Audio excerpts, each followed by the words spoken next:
સુરતમાં કરોડો રૂપિયાના સાયબર ફ્રોડના ગુનામાં પોલીસની કાર્યવાહી।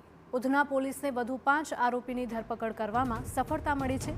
આરોપીઓ મ્યુલ એકાઉન્ટમાંથી સાયબર ફ્રોડના રૂપિયા ઉપાડતા યુએસડીટીમાં રૂપિયા ટ્રાન્સફર કરીને સાયબર ઠગોને મોકલતા હતા। રકમ 164 એકાઉન્ટમાંથી આશરે 90 લાખનો વ્યવહાર થયાનો ખુલાસો થયો છે।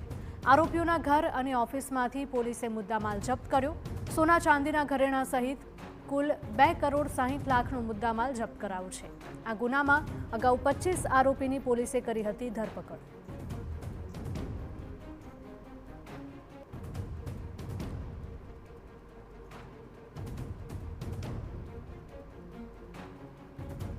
એ લોકો ત્યાં આ જે પૈસા મ્યુલ એકાઉન્ટ્સમાંથી સાયબર ફ્રોડના આવતા હતા એનું એ લોકો યુએસડીટીમાં કન્વર્ટ કરતા હતા। આ રીતે અમે અત્યારે પોલીસને 164 જેટલા બેંકના જે એકાઉન્ટ્સ છે અને એમાંથી 25 આરોપીની જે અમે અગાઉ અટક કરેલી હતી। જે પૈસા આવ્યા બેંકના મ્યુલ એકાઉન્ટ્સમાં પૈસા આવ્યા પછી એ પૈસાને ટ્રાન્સફર કરી અને યુએસડીટીમાં જે ટ્રાન્સફર કરવાની આખી એક લાઇન છે જેમાં અબ્દુલ કાદિર ચામડિયા, અમિત જગદીશચંદ્ર ચોકસી અને ચિરાગ ઉર્ફે ચાર્લી નાગજીભાઈ સુતરિયા અને પ્રવીણભાઈ લક્ષ્મણભાઈ ગઢિયા નાઓની અમે અટક કરેલ છે।